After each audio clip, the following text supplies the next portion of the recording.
Happy morning guys. இன்னைக்கு நம்ம பார்க்க போகிற வெஹிக்கிள் இனோவா கிறிஸ்டா. இனோவா கிறிஸ்டாவில் இன்னைக்கு நம்ம பண்ண போகிற ஒர்க் என்னன்னா பீரியாடிக்கல் மெயின்டெனன்ஸ் தான் பண்ண போகிறோம். கிறிஸ்டாவில் 10,000 கிலோமீட்டர் ரீச் ஆகிறதுக்கு 3,09,500 கிலோமீட்டர்ஸ் ரன் ஆகணும்.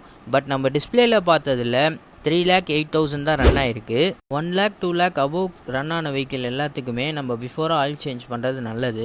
எப்பவும் போல் ஃபர்ஸ்ட் ஸ்டெப்பாக ட்ரெயின் நெட்டை ரிமூவ் பண்ணிவிட்டு இன்ஜின் ஆயில் ட்ரெயின் ஆக ஸ்டார்ட் பண்ணிக்கலாம். இன்ஜின் ஆயிலோட கண்டிஷன் பார்த்தீங்கன்னா ரொம்ப ஒஸ்ட் ஆகலை, ஓரளவுக்கு ஓகேவாக தான் இருக்குது. இது எதனாலன்னு பார்த்தீங்கன்னா நம்ம பிஃபோராக ஆயில் சேஞ்ச் பண்ணுறதுனால தான். இன்ஜின் ஆயில் ட்ரெயின் ஆகிற கேப்பில் மற்ற ஃபில்டர்ஸ்லாம் ரிமூவ் பண்ணிட்டு வந்துடலாமா? ஃபஸ்ட்டு பார்த்தோன்னா ஆயில் ஃபில்டரை தான் ரிமூவ் பண்ண போகிறோம். Every periodical maintenance or oil service பண்ணும் போது கண்டிப்பாக இந்த ஆயில் ஃபில்டரை வந்து மஸ்ட்டாக சேஞ்ச் பண்ணி தான் ஆகணும்.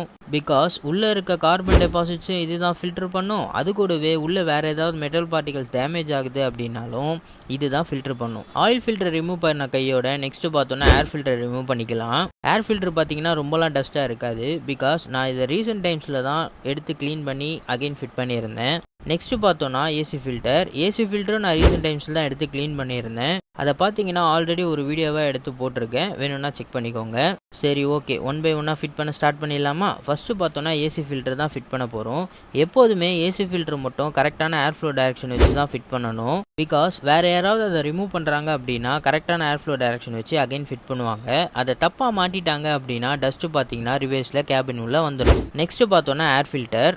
நிறைய பேர் பார்த்தீங்கன்னா ஏர் ஃபில்டர் ரீயூஸ் பண்ணுறாங்க. அது அட்வைசபிள் கிடையாது. எப்போ சர்வீஸ் பண்ணாலுமே ஏர் ஃபில்டரை மாற்றுறது நல்லது. ஏர் ஃபில்டரை சேஞ்ச் பண்ண கையோட நெக்ஸ்ட்டு பார்த்தோன்னா ஆயில் ஃபில்டரும் பார்த்தீங்கன்னா அதோட பேஸை ப்ராப்பராக க்ளீன் பண்ணிட்டு தான் ஃபிட் பண்ணணும். அந்த பேஸில் ஏதாவது டஸ்ட் பார்ட்டிகல்ஸ் இருக்குது அப்படின்னா அகைன் பார்த்தீங்கன்னா ஆயில் லீக் ஆக ஸ்டார்ட் ஆகிடும். ஸோ எப்போதுமே அந்த பேஸை ப்ராப்பராக க்ளீன் பண்ணிவிட்டு அதுக்கப்புறம் தான் ஆயில் ஃபில்டரை பார்த்தீங்கன்னா ஃபிட் பண்ணணும். எல்லா ஃபில்டர்ஸையும் சேஞ்ச் பண்ணிவிட்டு நெக்ஸ்ட்டு பார்த்தோன்னா ட்ரெயின் நெட்டை தான் லாக் வைக்கணும். ட்ரெயின் நெட் லாக் வைக்கிறதுக்கு முன்னாடி ஆயில் பார்த்தீங்கன்னா பக்காவாக ட்ரெயின் ஆகிருந்தது. இந்த ட்ரெயின் நெட்டையும் ஆயில் ஃபில்டரையும் பார்த்தீங்கன்னா ஓவர் டைட் எப்போவுமே வைக்கக்கூடாது. பிகாஸ் நெக்ஸ்ட் டைம் நம்ம ரிமூவ் பண்ணுறதுக்கு ரொம்ப டஃப் ஆகிடும். வெஹிக்கிளுக்கு பார்த்தீங்கன்னா எல்லா ஒர்க்குமே கம்ப்ளீட் பண்ணி ஃபினிஷ் பண்ணியாச்சு. ஃபைனலாக பார்த்தீங்கன்னா இன்ஜின் ஆயிலில் தான் ஃபில் பண்ண போகிறோம். கிறிஸ்டாக்கு பார்த்தோன்னா 15W40 இன்ஜின் கிரேட் ஆயில் தான் யூஸ் பண்ணியிருக்கோம். இன்ஜின் ஆயிலை ஃபில் பண்ணிவிட்டு நெக்ஸ்ட்டு பார்த்தோன்னா எப்பவும் போல் வெஹிக்கிளை ஸ்டார்ட் பண்ணி ஹைட்ரில் ரன் பண்ணிவிட்டு வெஹிக்கிளை ஒரு டெஸ்ட் ட்ரைவ் பண்ணிவிட்டு வெஹிக்கிளை பார்த்தீங்கன்னா சூப்பர் டூப்பராக ரெடி பண்ணியாச்சு. இந்த மாதிரி வெஹிக்கிள் ரிலேட்டட் வீடியோஸ் பார்க்குறதுக்கு மறக்காமல் நம்ம சேனலை சப்ஸ்கிரைப் பண்ணிக்கோங்க. அப்படியே இந்த வீடியோவுக்கு ஒரு லைக்கை கொடுத்துருங்க. கிறிஸ்டா வச்சுருக்க நண்பர்களுக்கு மறக்காமல் இந்த வீடியோவை ஷேர் பண்ணிவிடுங்க. தேங்க்யூ.